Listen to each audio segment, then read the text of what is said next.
ఆహార అలవాట్లన్నీ కూడా మారాయి అధ్యక్ష.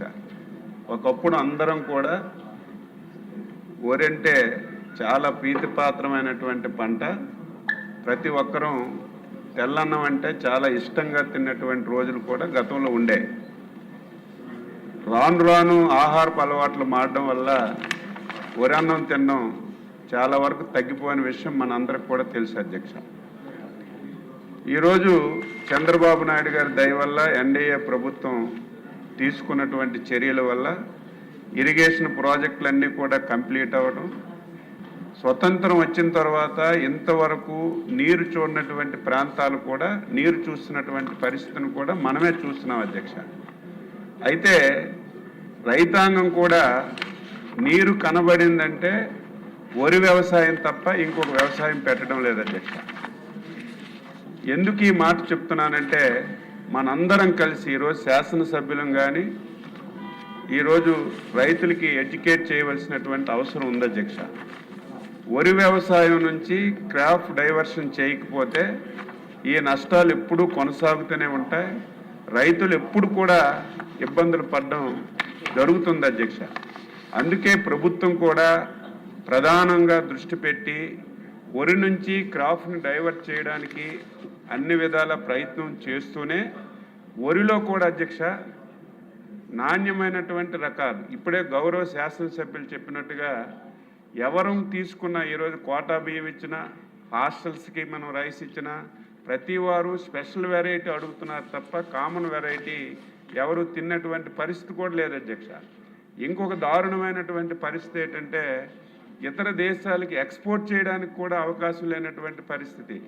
దీనివల్ల ప్రభుత్వాల మీద భారం పడడం ఒకటైతే పండించిన రైతుకు కూడా గిట్టుబాటు ధర రాక చాలా ఇబ్బందులు పడుతున్నారు అధ్యక్ష. అందుకే మేము ఫస్ట్ పేజీలో చంద్రబాబు నాయుడు గారి నాయకత్వంలో ఏవైతే రాయలసీమ జిల్లాలు ఉన్నాయో అప్ టు ప్రకాశం జిల్లా వరకు ఒక 15 లక్షల హెక్టార్లలో క్రాప్ డైవర్సిఫికేషన్ చేయాలని చెప్పి ఒక ప్రణాళిక వేసుకున్నాం. దానికి హార్టికల్చర్ హబ్గా తయారు చేసి మొన్ననే ముఖ్యమంత్రి గారు చెప్పారు, నేను చెప్పాను, కేంద్ర ప్రభుత్వం 30,000 కోట్లు, ప్రైవేట్ విధానంలో 70,000 కోట్లు తీసుకొచ్చి మొత్తం హార్టికల్చర్కి తీసుకురావడానికి ప్రయత్నం చేస్తున్నాం. తప్పనిసరిగా కొన్ని ప్రాంతాలు వరి పెట్టారు అధ్యక్ష. ఈరోజు ఈస్ట్ వెస్ట్ ఉంది, పల్లం ప్రాంతాలు వరి తప్ప ఇంకొక ఆల్టర్నేటివ్ లేదు. కానీ చాలా ప్రాంతాల్లో మనం డైవర్షన్ చేయడానికి అవకాశం ఉంది. దయవుంచి శాసనసభ్యులు రైతులకి ఎడ్యుకేట్ చేయాలి, డైవర్షన్ చేస్తే అధ్యక్ష ఒక చిన్న ఎగ్జాంపుల్ అధ్యక్ష, ఇది కూడా రైతులు తెలుసుకోవాలి. వరి అధ్యక్ష మనం పండిస్తున్నాం, సంవత్సరం అంతా కష్టపడితే ఒక ఎకరాకి 6,000 రూపాయల ఆదాయం వస్తుంది అధ్యక్ష వరి పండిస్తే. అదే మనం కంది పండించామంటే ఒక ఎకరాకి దాదాపుగా మనకి 26,000 వరకు లాభం వస్తుంది అధ్యక్ష, వ్యత్యాసం అధ్యక్ష.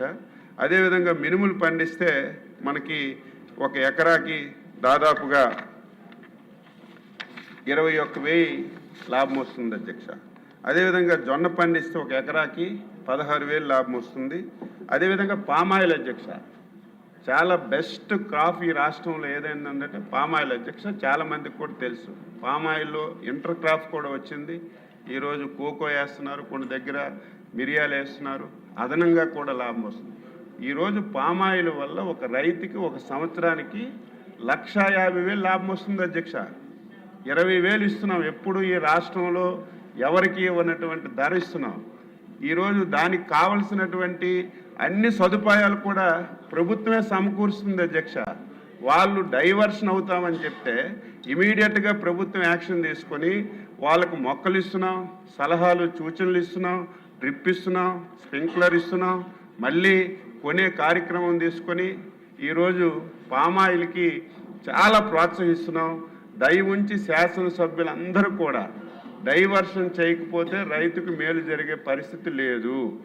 ఎప్పుడు వరి అంటే మనం చాలా ఇబ్బందులు పడతామని చెప్పి ఈ సభ ద్వారా రైతులకి శాసనసభ్యులకి తెలియజేస్తున్నాను. తప్పనిసరిగా వరి కూడా కొంత అవసరం. దానికి ఇప్పటికే మా వ్యవసాయ విశ్వవిద్యాలయ సైంటిస్టులకి అందరికీ ఆదేశాలు ఇచ్చాం. ఏదో పాత వరి వంగడాలు కాకుండా ఇప్పుడు వరి వంగడాల్లో కూడా మార్పు తీసుకొచ్చి ఎవరైతే తింటున్నారో, ఎవరైతే యూసేజ్ చేస్తున్నారో ఆ రకాలని మనం ప్రోత్సహించాలి. ఆ రకాల విత్తనాలకే మనం సబ్సిడీ ఇవ్వాలని ఒక నిర్ణయం తీసుకొని ముందుకెళ్తున్నామని కూడా ఈ సందర్భంగా తెలియజేస్తున్నాను. న్యాచురల్ ఫార్మింగ్ కూడా అత్యధిక ప్రాధాన్యత ఇస్తున్నాం. కేంద్ర ప్రభుత్వం చాలా చొరవ తీసుకుంటుంది. తప్పనిసరిగా న్యాచురల్ ఫార్మింగ్ కూడా ముందుకెళ్తామని ఈ సందర్భంగా తెలియజేస్తున్నాను.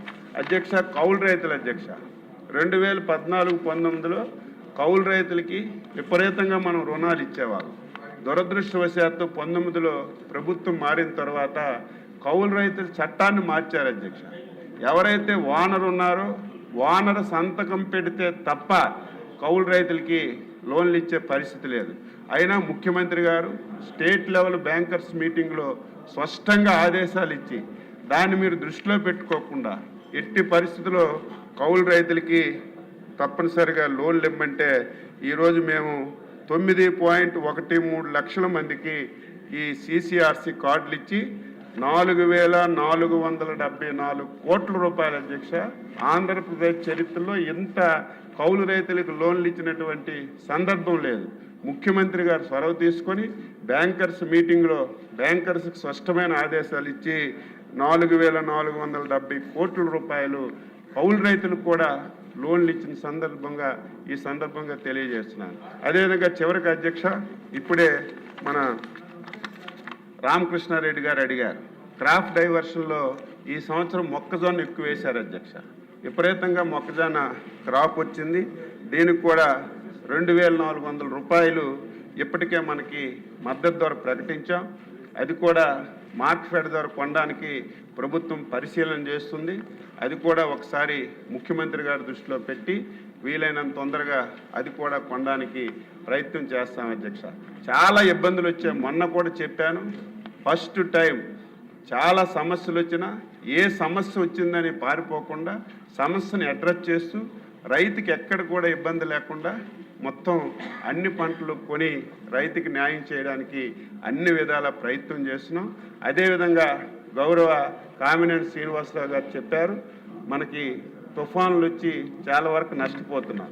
దీన్ని కూడా ముఖ్యమంత్రి గారు ఏం చేశారంటే ఫస్ట్ టైం 90% అధ్యక్ష ఆఫ్టర్ రబీ తర్వాత కూడా 90% రిజర్వాయర్లో నీరంతా కూడా ఉంది. ఒకప్పుడు నీరు లేక జూన్లో జూలైలో మనం ఖరీఫ్ పండించేవాళ్ళం. ఈ సంవత్సరం ఎట్టి పరిస్థితుల్లో మేము క్యాంపులు పెడుతున్నాం. మీరు కూడా రైతులకు ఎడ్యుకేట్ చేయండి. 2 మాసాలు ముందుకి ఖరీఫ్ తీసుకురావాలని ప్లాన్ చేస్తున్నాం. రేపు మే నెలలోనే ఖరీఫ్ వస్తే 2 మాసాల ముందు మనకు ఖరీఫ్ పండితే ఎప్పుడైనా సరే అనుకోకుండా విపత్తులు వస్తే దాని బారి నుంచి తప్పించుకొని రైతుకు మేలు చేయడానికి అవకాశం ఉంటుంది. ఇరిగేషన్ శాఖ మేము కలిసి సంయుక్తంగా 2 మాసాల ముందుకే ఖరీఫ్ తేడానికి ప్రయత్నం చేస్తున్నాం. శాసన